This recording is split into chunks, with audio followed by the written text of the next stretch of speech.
Welcome to Attached, a podcast about the loved ones we're attached to and the good, the bad, the ugly advice about those relationships that maybe we shouldn't be so attached to.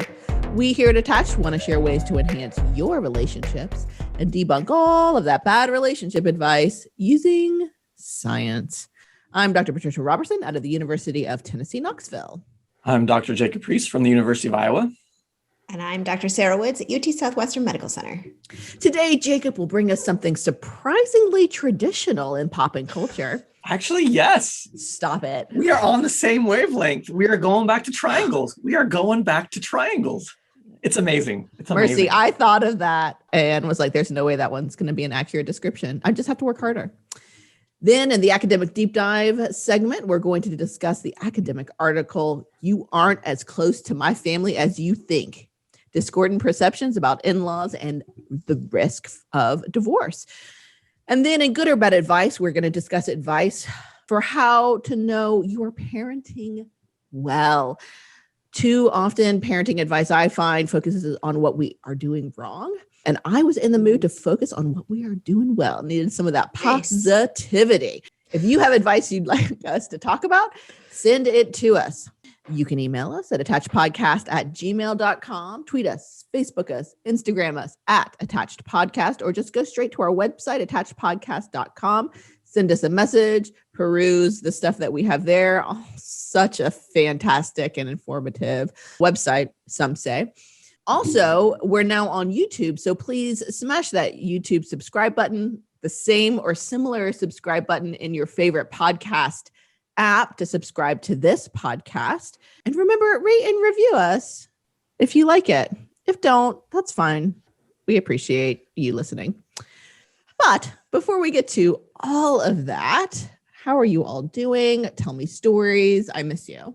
For our YouTube listeners, our YouTube watchers, I just want to first express my profound disappointment that Sarah Woods did not dress like you and I today, Patricia. I mean, we are basically wearing the exact same thing for those watching on YouTube, and Sarah didn't get on the same wavelength this morning. Chunky sweater on. Yeah, but not the beige cardigan with the blue V-neck. No, yeah. No. I mean, sorry, guys. Actually, we're doing really well because we finally have had some nice weather in Iowa. Yay. So the first time in Iowa, we're starting to have decent weather, and we haven't seen our friends in forever. And we have a really long driveway. So we invited all our friends over, and we all brought like lawn chairs, and we all sat 6 feet apart, and we just spent the afternoon chatting, catching up. It was so needed. You forget how much you need actual like face-to-face contact other than your partner and children. I mean, I love my partner and children, and they love me, I think, but they also need other people in their lives. Did you say children? I was definitely waiting for clarification. I mean, child. So I was like, are you referring to your cats? I mean, they're kind of our children. Sure. And they're sick of us too. Our cat Louie, with everybody in the driveway, he jumped up on everybody's lap and wants pets from everybody but me and Chelsea. He did not pay any attention to us. He's like, no, I get to see you all the time. That's awesome. I'm good. Woods, what's going on in your life? Oh, my never-ending search for I should probably have a hobby. My daughter decided that she wanted to learn how to do cross-stitch. She'd learned how to sew in school and loves it so much, and had seen me attempting to cross-stitch, which is a super cool, like hip hobby to have. And so I started teaching her how to do it. And my daughter's excited. The rest of the people in her life have all simultaneously asked the same question, which is, what do you do with that when you're done with it? And meaning my husband asked first, like, oh, that's cool. What do you do with like that thing when you're done? And she's like, wow, I put it up. And I said, yep, that's right. She puts it up.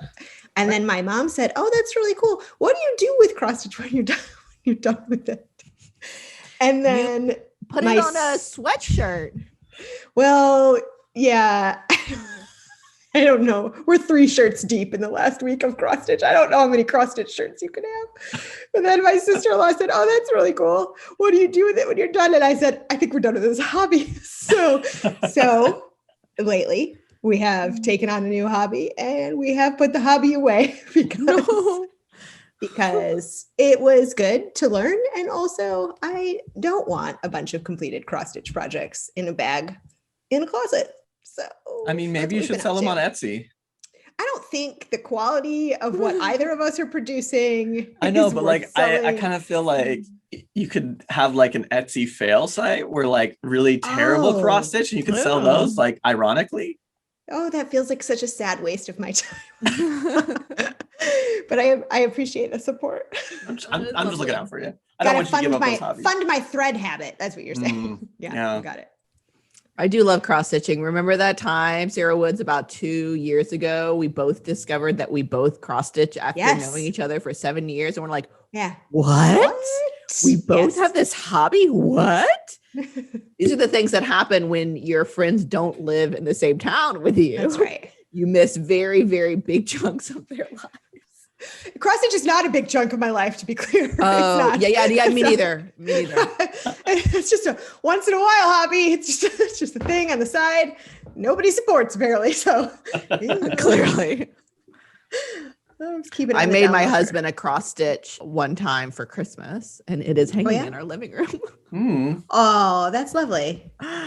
Yeah, I mean, I framed it and I gave it to him. Right. And then, it's not like he was like, oh my gosh, this is so amazing. Let's frame it. Let's show everyone. It was very much motivated by me. I love it. Anyway, so we have discovered a new TV show on Netflix. I don't think it originally aired on Netflix. Have you guys heard of the reality competition show? This is not The Bachelor. Don't get too excited, Jacob. The Floor is Lava. Yes, I've seen a couple episodes. No. Nope, I don't know my gosh. The kids love it. Here are the pros and cons of The Floor is Lava. Con, the kids now want to jump on all of the furniture in the living room and play The Floor is Lava. Of course they do. And we're allowing it for now. We're allowing it. Pro, because The Floor is Lava is like a team competition show where like families get together and they have to teamwork together to get across the floor that is lava. Yeah. My kids are also like teamworking, getting across the floor is lava. It is the cutest thing. My little boy would be like, sister. No, he doesn't sound like that. That's kind of a strange accent. What was that? German? Was it German? Is that where you were headed? I don't know. It felt very like almost Eastern European to me. Like I kind of got a Feifel Goes West feel too. Oh, my accents are horrible. I'm sure you guys know about this, but like I will try to do accents, but it always comes out the same way. Anyway, that's neither here nor there. And he never calls my daughter by her name, just sister. Sister, I'm falling into lava, save me. And she'll run across it and like try to save him. It's absolutely adorable. And I've got you, my little German. I got you, my little German. Even though obviously good house rule is don't jump on furniture. We're allowing it because they're working as a team. I'm like, well, listen, this is encouraging pro-social behavior. I love it. So it is a great show. And also I think it encourages kids to work as teams. Maybe just mine. Who knows? Let us know if your kids like it or not. But I really enjoyed it. It's fun. It's been a fun little weekend adventure / couple of weeks. And I'm sure we'll continue until all of our furniture is broken. I mean, but then you have an excuse to get new stuff. So reframe. Yeah. Nice reframe. Yeah. That's why I like my cats. Cause like, oh, see that? We want to get a new one of those. Start scratching it. Yeah. Good job. Yeah. That's it. Yeah.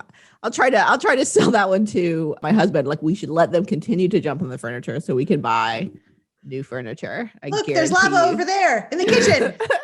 We need a new table. Go get the lava. Oh, lava on our that bed. Dishwasher, pull it down and jump on it. Oh my God. Yeah. All of these things.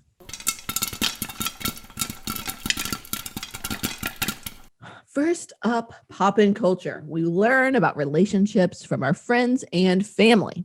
But a lot of what we think about love and relationships come from what we see in pop culture. For this first segment, we like to take a moment to highlight events in pop culture that influence people's lives and how we view relationships. Jacob, what you got for us? Like I said before, we're going back to the classic, something we talk quite a bit about on this podcast, triangulation, the idea that when there's conflict between two people, you bring in a third person. I really would love for you to develop a song based on triangulation. I'll work on that. Thank you. Okay. Yeah, I feel like next time there's an AMFT conference, which is where family therapists go every year, for those who aren't familiar, we could do a karaoke version of it. Oh, I don't know if I was willing to go that far. I was just willing for you to humiliate yourself. Oh, okay. I'm not sure if I want to be roped into this as well. That's fair. So have any of you seen the show on Netflix, Behind Her Eyes? Nope. No. Oh, so good. Does it go like this? Behind her eyes. Wait, No? I thought you said you didn't want to humiliate yourself. Oh, damn. So fast. So good. I love it so much. So this show illustrates triangulation so well. For, I supervise students, and so part of the piece of supervision is talking about like certain research, like patterns in relationships. So we literally had one chunk of our class period where we all went beforehand and watched Behind Her Eyes, and Really? came to class and talked about it. Yeah. So let me set the premise for you, and I'll show you why it is so interesting. So it focuses on Louise, who's divorced single mom who has like an 8-year-old son, and her son is going to stay with his dad for the weekend. So she decides to finally like venture out. She goes to a bar and she meets this really attractive man. They have a couple of drinks. They laugh. They don't know each other's names. They're about to end the night. They kiss. Ooh. And then they're like, uh-oh. And the guy runs away. And so Louise is like, well, that was weird. This guy I could have actually liked. Now he's running away. Oh my gosh, I think I heard about this. Mhm. It's really, really cool. Okay, keep on going. Oh, I'm excited. Yeah, so I'm not going to get into any of the spoilers. I'm just going to talk about the first couple episodes because the triangulation is crazy. Louise goes to work the next day, and she actually works as a staff person in a psychiatrist's office. Ooh. And there's a new psychiatrist coming on board that she is going to be the main staff person for. I wonder who it is. Yeah, dun, dun, dun. It is the guy she kissed the night before. What? But she sees him with his wife talking to the head psychiatrist in the head psychiatrist's office, feels super embarrassed. And so kind of like hides and actually doesn't come in until like a day later, takes a day off, and then comes in and is like surprised, like, let's just pretend nothing happened, blah, blah, blah, blah, blah, blah. Well, so on her day off, she's walking and she bumps into somebody and she recognizes it as the psychiatrist's wife. What? And guess what happens? The psychiatrist's wife says, hey, do you want to go get some coffee? And guess who starts to become friends, right? So we have this one triangle going, right? Where because as you watch, the psychiatrist and his wife are not getting along well at all. They don't like each other. The wife very much pursues him and he very much withdraws, but you'll have to figure out why that is later.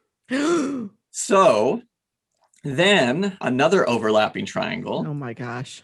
Louise's ex-husband tells their son that the ex-husband and the ex-husband's girlfriend are going to go to France for a month and he should come.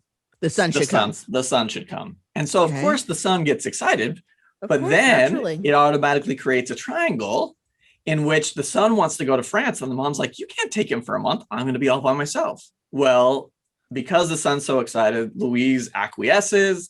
Son goes to France with his dad for a month. So because she wants to spend the day with him before he leaves, Louisa calls in sick. And the psychiatrist comes to check on her and just make sure she's feeling okay. And then guess what happens? What? Do they make out? Oh, they do a little bit more than make out. So children, cover your ears. It's not Bridgerton levels. But very few things are Bridgerton level. And then the next day goes to the gym with a psychiatrist's wife and talks about being a friend, right? So it really shows how all this stress can lead to reactive decisions, right? That's one of the things we know about triangles, right? Triangles are used to bind anxiety. In other words, when I'm stressed out, I'm going to turn to somebody. And if I'm stressed out because of them and there's a conflict, I'm going to turn to somebody else to try to deal with that anxiety. But when I do that, sometimes I make poor reactive decisions that aren't in line with my long-term goals. And so what I love about Behind Her Eyes is it shows that how all of these triangles and the reactivity within the triangles lead to really poor decisions and really, really interesting problems. We'll leave it at that. So oh my.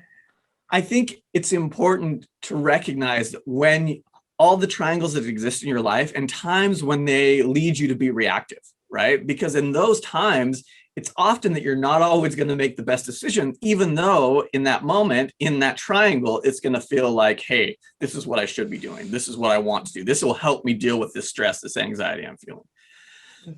Behind Her Eyes, watch it. Highly recommend. So good, so interesting. As Ted Lasso says on a show that I was hoping you might bring here today, but you still did not. A love triangle is life's most complicated shape.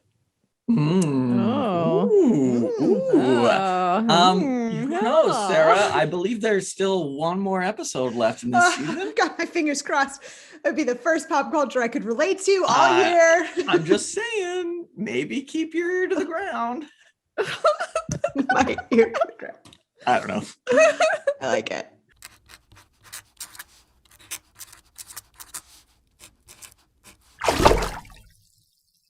Now we're going to move to our academic deep dive segment and talk about a new paper titled, "You Aren't as Close to My Family as You Think. Discordant Perceptions About In-Laws and Risk of Divorce," written by Dr. Catherine Fiore at Adelphi University, Dr. Amy Rauer at UT Knoxville, Dr.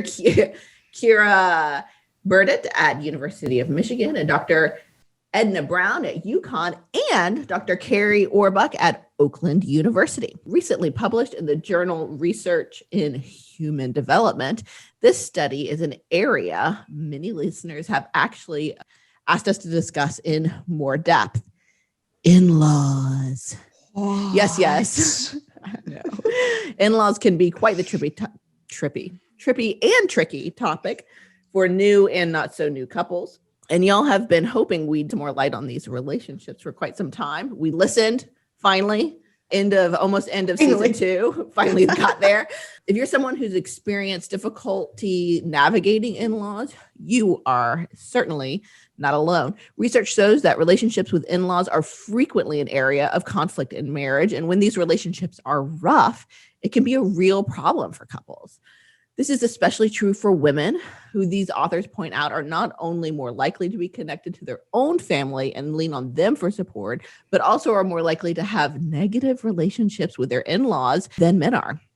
So while in-law relationships are positive and supportive, can be wonderful, important resources, couples that lean more towards one spouse's family than the other, or maybe that lean away from one set of parents, could be headed for trouble.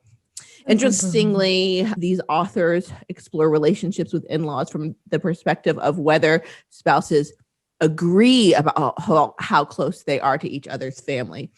They explain that here termed concordance in couples likely have similar values and beliefs, similar personalities, or even similar perceptions about the quality of their marriage. Is usually associated with having happier, healthier, longer lasting relationships. So when it comes to managing relationships to in-laws, the author proposes that it may be especially helpful to be on the same page with your partner.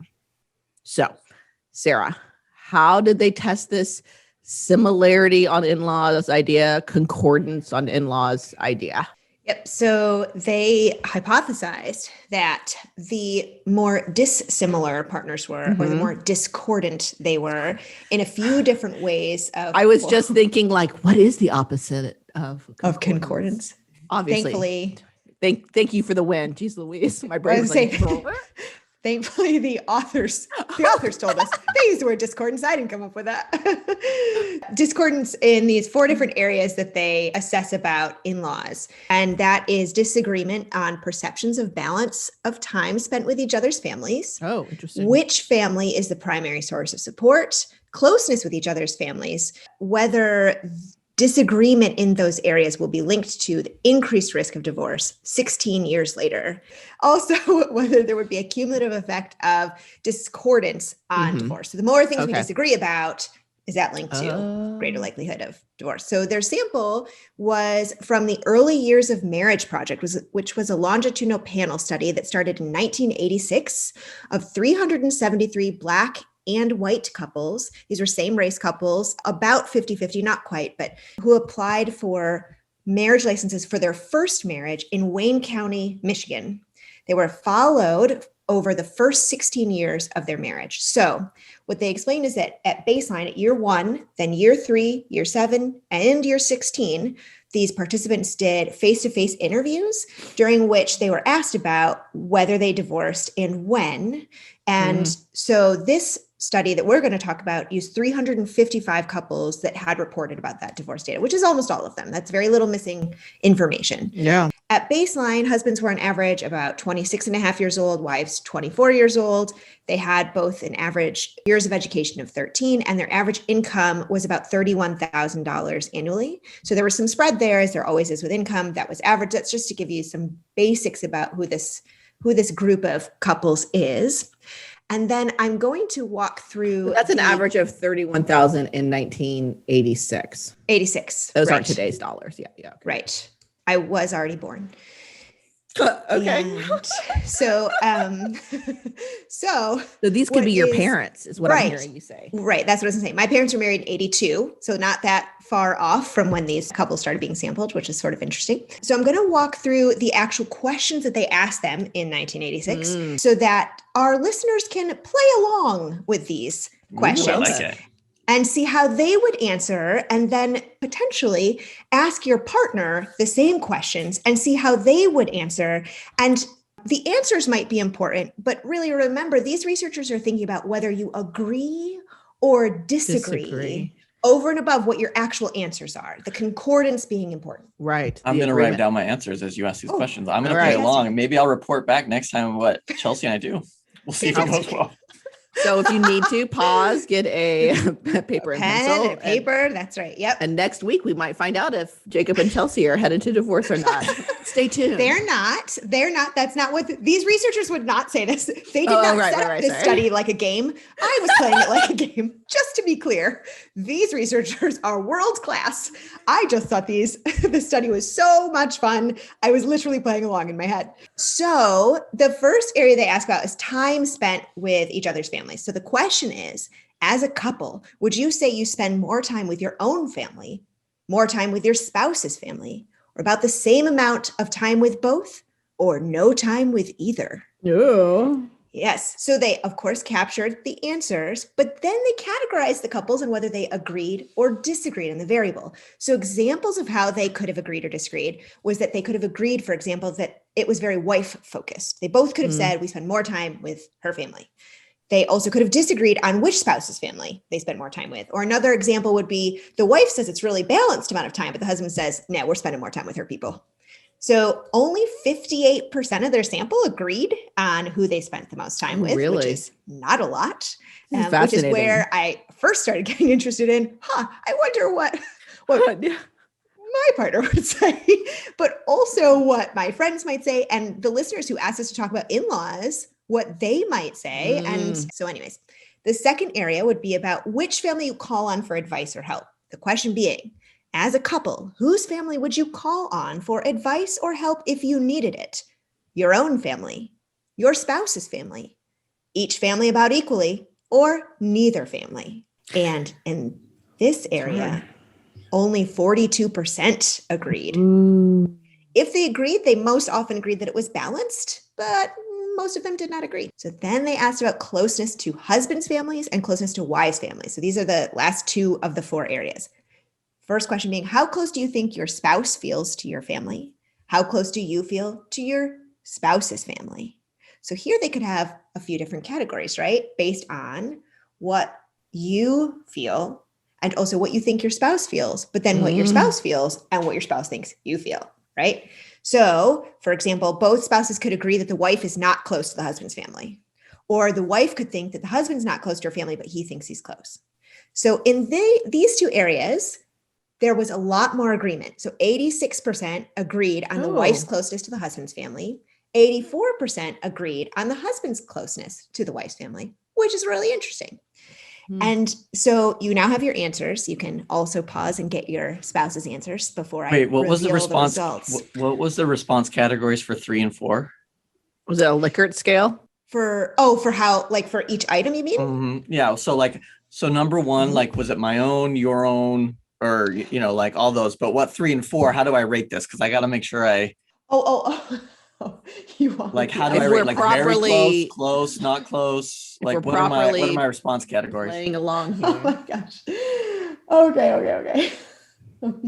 I have to look up. Okay. So closeness on husbands and wives' families for Jacob and for anybody else who's really taking this so seriously on a scale You from told us 1 to. to 4, 1, not at all close, to 4, very close. Okay. That is it. Okay. So This is interesting because it's like emotionally close. yeah. That's it's interesting that one, it has more agreement than like the more right? than the more functional support, which is you would think is the more structural tangible elements. Yeah. Yes, I agree. It'd be easier to maybe actually calculate how many Right. hours you spent. Yeah, I agree. So they controlled for these indicators themselves, meaning, as I said earlier, the actual ratings on how much time you spent with families, they controlled for it because they were interested in the concordance piece, whether you agree.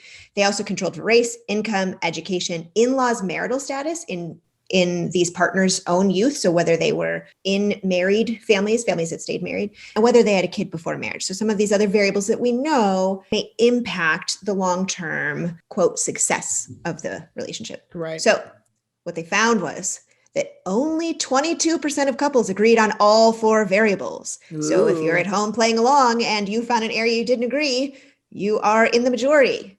11% disagreed on 3 or 4. That's rough.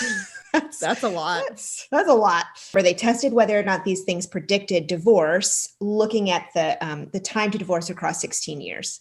So what they found was that the time spent with families, who they called on for advice or help, and the closeness of the wife to the husband's family, if they disagreed in these areas, it was not associated with divorce. Oh, interesting. Leaving only one category, which is Dun, dun, dun. So much suspense. I love this. Well, I mean, obviously, it's not much suspense because there's only one left, but go on. Well, yes, if you're listening closely. So couples who agreed about the husband's closeness to the wife's family were significantly less likely to divorce across 16 years. The risk of divorce in this area by that disagreement, by that discordance, was driven by couples where the wife thinks the husband is not close to her family, but he thinks he is. I know, that's kind of rough. Of those 36 couples at baseline, 26 of them divorced. It's 72% divorce rate. Wow. Yeah. But if they're looking at discordance, right, then you also have to think about the opposite category or the opposite disagreement where the wife thinks the husband is close, but he's like, I don't give a shit. The rate of divorce for discordance in the area, similar to the overall sample. Wow. It is only if he thinks he's close to her people and she's like, you are not close to my family. Oh my God. So it's very interesting. Now, they didn't assess conflict per se. So they assessed closeness, but they didn't assess conflict, right? So it might not be so much that time spent together or whether or not you ask them for help is really an issue and could impact your marriage. It could be that whether the time you spend together is like really hostile or like your in-laws are criticizing you all the time, right? Or if you go to them for help and they offer support, but it's, it comes with strings Trash. or something sort of toxic, right? So it could be other kinds of qualities of the relationship, and they didn't assess conflict per se. So that's an interesting kind of caveat, I think. But in general, what is interesting is that many couples in their sample disagreed about who to spend time with or who to ask for help. That wasn't associated with divorce. Far fewer people agreed on whose family they're close to. And when they disagreed, that was the problem, right? So in general, people agree how we're close to our in-laws, but the people for whom there was a disagreement, that's where it actually posed a possible issue for these relationships. Interesting. Yeah. And it wasn't, remember, so they controlled for the actual responses to these items. And those did not predict divorce. So it wasn't whether husbands or wives, their own reports of their connections to families, those did not predict the likelihood of divorce. So it wasn't necessarily the quality of those relationships with in-laws, but whether we agree on the quality. Oh, very specifically for wives' families. Family. Yeah, really important whether or not he is close, but also important whether they agree that he's close. It's also kind of interesting if you think about it. It's fairly challenging. I'm sure some listeners can agree. It's fairly challenging to think about how we can shift relationships with our own family of origin, but more challenging to think about how to do that with our in-laws, right? It's kind of challenging to think about if there's something kind of problematic or tricky in those relationships. How do I, as a sort of outsider, but like kind of bringing families together piece, how do I shift that if that's conflictual, right? But it's not as challenging if you think about, is it something that within the couple, we can merely kind of come into alignment about how we feel? That might be a little bit easier to shift in terms of making that a more overt conversation about how do we want to connect with your family. And when I say your family, I mean the wife's family. at least you mean at least my according family. to this research. That's right. So I just think it's a really very cool piece of research that it's really interesting. I agree. Yeah, really cool.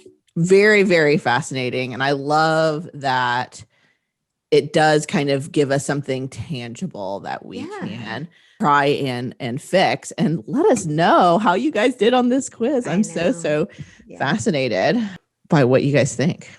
Oh, I'll report my answers next week if we're congruent.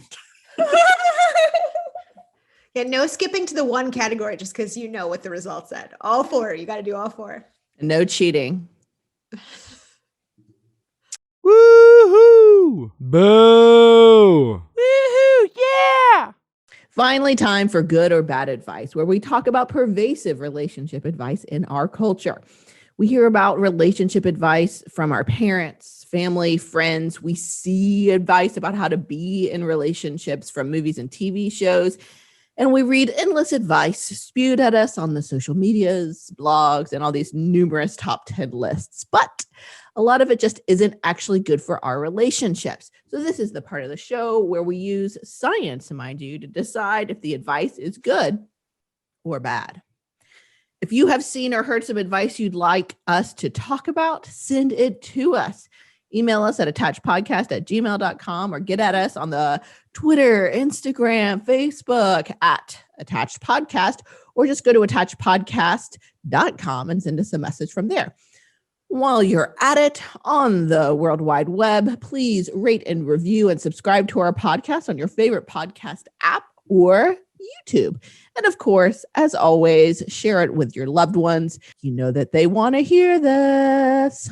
So often in this advice section, especially when it comes to parenting, we see a lot about what we're doing wrong as parents, advice about what we're doing wrong or how to avoid things. But as a parent and as parents, actually, I think that the vast majority of what we do is actually right. We're doing the right thing. So I wanted to take today and talk about signs that might indicate that you are parenting right. And also just in the mood for some really positive, good juju in the world. So the article today comes from Motherly by Nadine van der Linden, titled 7 Signs you are parenting right. Are you guys here for it? You guys I'm ready? here for it. Bring it on. All right. First, your child displays a range of emotions in front of you. Sometimes the timing of your child's big emotions is difficult. We may not wish to see as much of the big emotions as we do, but your child's ability to express anger, sadness, or fear in front of you is a good sign that he or she feels emotionally safe with you. Good or bad advice about good parenting? Your child displays a range of emotions in front of you. So I am going to say good advice. I think that kids should feel safe in front of their parents, being able to express a range of emotions, right? Kids should have parents who allow them to express how they feel and parents who help them understand and experience those emotions, right? Kids are learning how to emotionally regulate themselves, and that takes time. As adults, we don't do it well, and we still need other people to help us sometimes. So I think it's key that, if your kids are showing all these big emotions, it means that in part, that's part of that exploration, the exploration of who they are on the inside and what this feels and what this means. So great advice. Great advice. Woods? Yes, I would agree. Good advice. I think that I agree with what Jacob is describing in terms of this being a really normal part of development. Also, I think we've talked about this before, but something I use with my own kid is just to kind of remind myself, also her, and also anybody around her who sometimes might get anxious about lots of big emotion, that emotions are temporary. And that's a really helpful thing for adults to remember too about their own feelings, that we are not our emotions. Our emotions are valid and important, and we have to learn what they are. And the only way to learn how to cope with them and what kind of information they give us is by going through them, especially when you're young and little. I think the only caveat would be that there are some ways to express emotion that are not healthy, that we can be angry and frustrated and upset, but we can't throw things and we can't hit people and we can't bite our sister in the lava. But sister. But all kinds of emotions are valid and worthwhile. Absolutely. So good advice all around. Next up, your child comes to you when hurt or facing a problem. I know that a parent is doing a good, awesome job when their child comes to them as a first port of call for their problems. This means you have provided a secure base that your child can return to when they need help. Good or bad advice about good parenting? I'm going to say generally good advice depending on the developmental level of the child, right? If you have a teenager, you're not going to be the first port, and that doesn't mean you're a bad parent, right? Like teenagers, developmentally appropriate for them to potentially go to friends, romantic interests, whatever it might be before they come to parents, and that's not a bad sign of parenting. I do think when you're talking about younger kids, and as kids grow up, it's okay if they don't always come to you to solve those problems. It shows that they're engaging in multiple relationships, which I actually think is also a good marker of you're doing something well as a parent. So generally good advice, just don't expect your teenagers to come to you all the time when they have a problem. That's just not what they're going to be doing. So good advice, bad advice, but considering developmental appropriateness. Woods? Yeah, I agree. Good advice. I think this is every parent's hope and dream, right? That you create this relationship that is secure enough that they're going to come to you in the future and let you know when something isn't right. Maybe that's a really broad overgeneralization and it's just my hope and dream, but I think she references that you've created a secure base. That's attachment language. So I feel like here at Attached, we should probably make sure we explain what that means. And that is where you create a relationship with your child that has enough safety that they can go out and experience the world, but also that they can return and get that help from you when they need it. I would also say, as an additional caveat to Jacob's, also don't wait for them to come to you. that you can excellent. intentionally check in with your kids at all developmental stages about how they're doing, whether they need any support, especially if you observe something that makes you concerned or worried. I think a lot of times, especially as kids get older, families can get stuck in these awkward dances where parents maybe kind of want to ask, but they're not sure how far to push, but they're really worried about their kid. And the kid is on the other side, maybe wanting to talk about it, but feeling awkward and uncomfortable. And you can hear both parties of these families kind of doing this awkward dance around each other where, as a parent, feel free to kind of ask. You don't need to wait for them to come to you. Yeah. And if they're not ready to tell you, then that's okay too. And having the capacity as a parent to emotionally regulate Yeah, that's a good yourself point. during Yeah, that that's a good point. is a really important thing. I'm thinking a lot about stories I've heard about people coming out to their parents. And the parents knew for a while, but their child just wasn't ready to come out. So sometimes pushing can create more distance. That distant pursuer distancer. That's not it. Pursue, withdraw. There we go. Thank you. So just being mindful of parents' capacity to regulate their own emotions during that too is important. Good advice overall that your children come to you when hurt or facing a problem. I think I would also add to that it's particularly a sign of good parenting when a child comes to you when they're hurt, when you're the one that hurt their feelings too, right? So if you accidentally say something or do something as a parent that hurt your children's feelings, which is bound to happen, that happens, that's okay. Their capacity to come and trust that they can share that with you, I think is an added really great sign that you are doing well as a parent when they can have those types of hard conversations with you.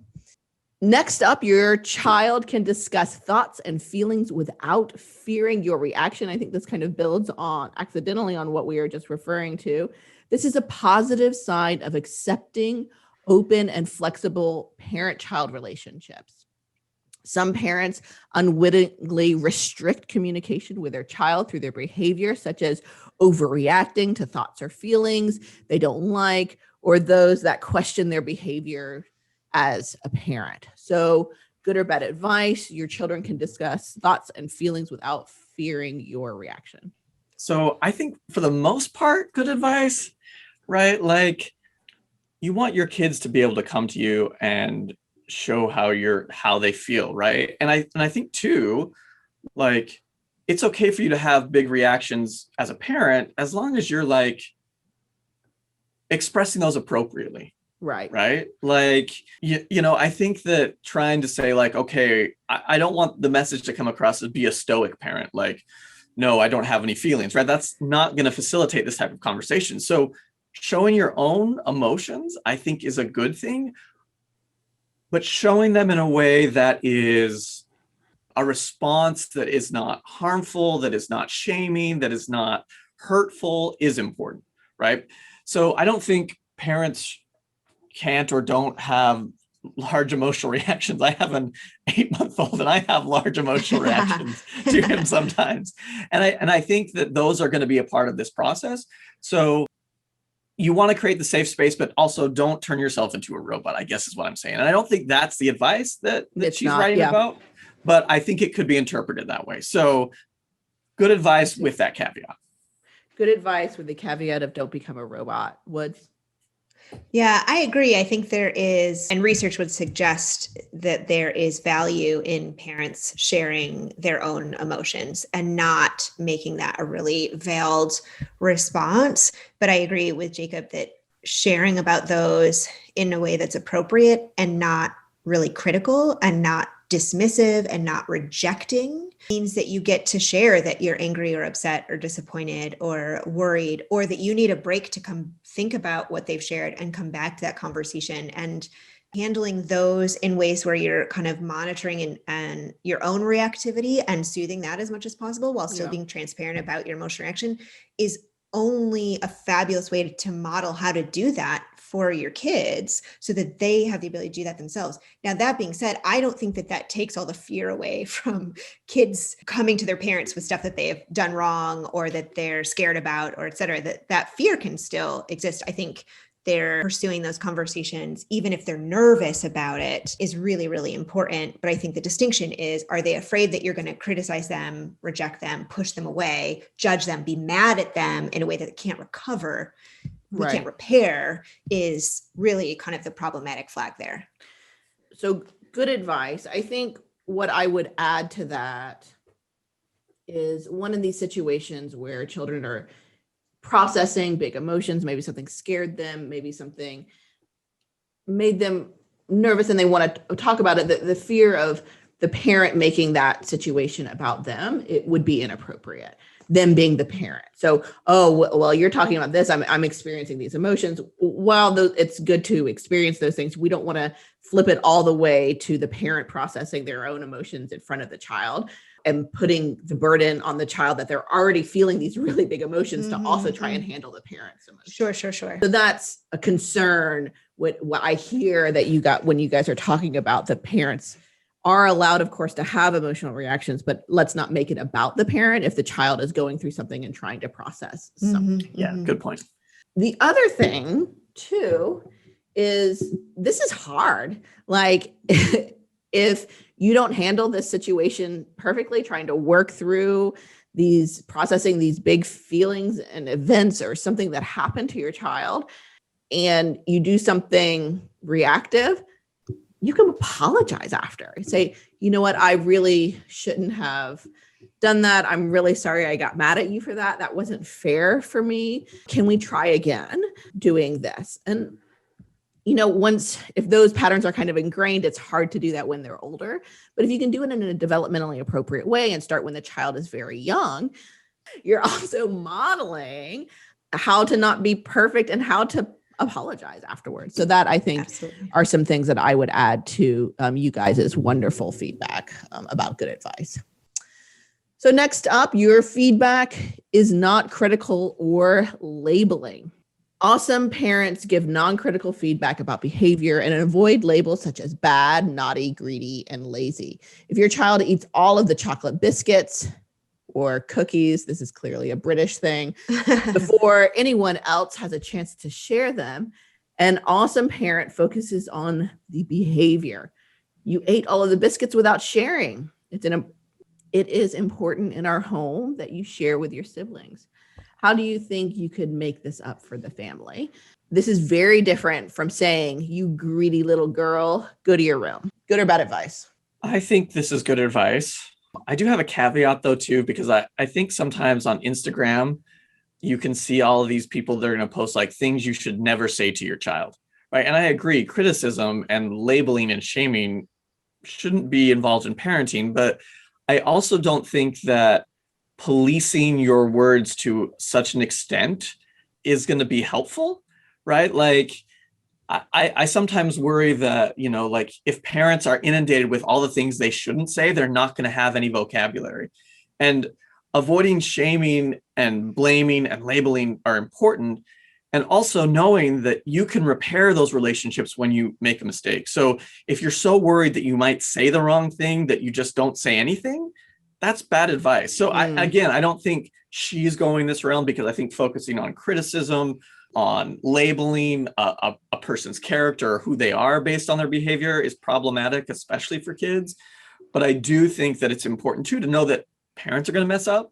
And part of that showing that good parenting is owning when you make the mistakes and talking about it. So overall, good advice. Woods? Yeah, I think good advice. I think that this is probably a true quality in maybe all relationships, that giving feedback that is behavior specific rather than person specific and about them or their character is really the most effective way to teach, and also the best way to create environments of psychological safety. So this is absolutely true with kids. This is also true even in workplaces when bosses or team leaders give feedback, that it really should be about behavior, which is easily shifted, versus the core of who a person is, or labeling them, which is not as easily shifted and is experienced as really unsafe and threatening. Yeah. I would venture to say this is probably the hallmark of good advice for good parenting, not name calling your children. I mean, I think it's like key. Like you're modeling good behavior. You're not engaging in abusive verbal attacks, and especially around like food. You're not giving children complexes about eating things. So yeah, 100% good advice. Don't call your kids names or anybody else. It's probably real good. You heard it here first. Real good all around advice. Next up, you encourage your child to pursue interests and talents. Pursuing interests and talents help children feel a sense of mastery and achievement. It can positively engage children through the teen and young adult years, teaching persistence and helping protect against risk-taking behavior. It is a wonderful thing to excel at something you love. Good or bad advice? I think my brain is always going to these extreme places through this because the algorithm on my Facebook and Instagram and Twitter, like it's like geared at new parents. So I'm seeing all these parent things that are just like, you know, kind of, we've heard the phrase of like tiger parenting and all that stuff. And I don't think that's what she's saying, but I almost feel like it's probably my own anxiety, like is seeing all of this and then having to be like, that's not what I want. This is here, but I have to like make sure that I know. Maybe I'm saying more to myself, but like, this is good advice. I think encouraging kids, supporting kids to pursue their interests and activities and making sure it's their interests and activities and not yours, right? If you are pushing your kid to do something that you think they want to do, or you end up wanting them to do it more than you do, I think that's a good check. Providing support, showing them the importance of being a part of a team, following through with your commitments, all are important. And also don't be the parent that is just screaming on the sidelines. I have literally been to soccer games where I thought parents were going to fight in the middle of the field. And so again, I feel like I'm just inundated with like all this like hyper anxiety parenting stuff right now, which I think there's a lot out there, which this isn't that advice, but make sure you don't let the pendulum swing to being that parent who's going to fight somebody. Right. Another good point of advice. Like don't call people names and don't fight other parents. Research says. I don't know if there's any research about fighting other parents on the sideline, but surely we can think of something. But the term is encourage here, not demand. So I would imagine that this person is not intending what you're saying. So good advice, Woods. Yeah, I think good advice, and also we're going to have to get that cross stitch back out because I started by saying that, well, maybe this isn't quite the fit. I think it's important. It sounds like from the perspective of not trying to create mini-me's, trying to help foster children's independence and success through what they take an interest in. But I think you use the term, or rather the author used a term early on, Patricia, I think you used the word mastery. I think it's a really beautiful reason that research has tons of evidence to support that when people feel like they have the ability to have control and success in their own environment, and that is of their creating, that has plenty of psychological benefits that helps raise healthy humans. So I think that's good advice. Absolutely. And the long-term impacts of pursuing your interest and talent, but being persistent about that is a skill. And it's not always easy. Like encouraging this in children is not always easy. So for example, my 7-year-old is taking piano lessons and she enjoys it, especially the lesson itself. She likes her teacher. She feels so proud of herself when she's done the piece well, it's like, Twinkle, Twinkle, Little Star well, and her teacher praises her. But guess what? The daily practices are not always the easiest. Sometimes we don't do them daily because we're just too tired to do it. But teaching your child also that, these talents don't just like come out of thin air. Like there is some practice involved. And then look, you've mastered this, like you've done a good job. And that kind of cycle of encouraging talents and encouraging interests, I think is more challenging than what they lead you to believe. It's like, oh my gosh, you are good at piano. It's just a natural thing. You Natural go ahead and excelling. Yeah. But there are also other things that my 7-year-old does. Like she does horseback riding lessons that she really enjoys, and she can't practice the horseback riding lessons because we don't have a horse. They're different things. But I also, I guess the caveat to this is it's not always as like in practice as easy to encourage this as they're making it sound like, and trying to kind of find that line between what Jacob is saying is like, don't let yourself become a tiger parent, but also this is not just like saying, oh yes, go forth and do piano, is not something that just happens with pure inborn talent. It takes persistence and practice, but that's also how you develop these sense of mastery, achievement, teaching persistence, and helping protect against risk-taking behavior are wrapped in that as well. All right.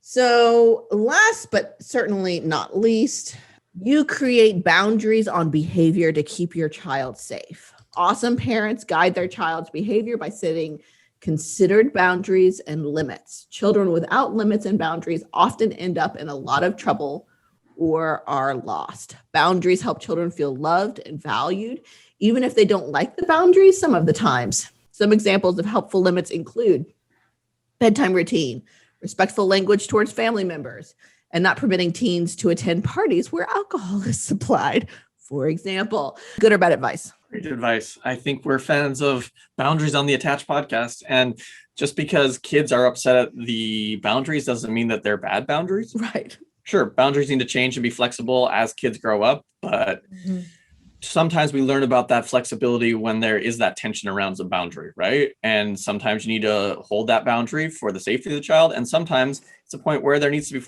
flexibility, but kids thrive with boundaries. They need them. And that's that. I don't know. I almost feel like that's the essence of everything we're talking about, right? Like the essence of parenting is really just to kind of provide this safe place to be in. And then as that grows, it, as the child grows, that expands and so great advice. Yeah, I would say the two big takeaways are provide boundaries and don't name call. Those are the two. And there's a third. What? There's a third. Don't fight other parents. Come on, that's key. I think it's the title of the episode, actually. It's going to be the title. So the takeaway on how to be a good parent: set boundaries, don't call your kids names, and don't fight other parents. Especially your in-laws. Right. Oh my goodness. Woods, good or bad advice? I think it's beautiful, totally crystal clear, super powerful, important advice. I also think you could expand this idea of kind of setting boundaries and helping create these safe spaces for kids to learn and grow by encouraging children to set their own boundaries. That is part of this, what you are comfortable with, and learning about consent and when and where you want your sibling to be in your bedroom, and what you're comfortable with in terms of personal space at school. And there's lots of ways to expand this so that kids also learn how to set boundaries to help keep themselves safe. And I love this. It's a beautifully simple way to say boundaries are super important. Boundaries are super important. Fantastic advice. So thanks for listening to Attached. Remember to call us, email us, or get at us on all of those social medias about relationship advice you've received that you're wondering whether to follow or pass on. We cannot wait to talk about it.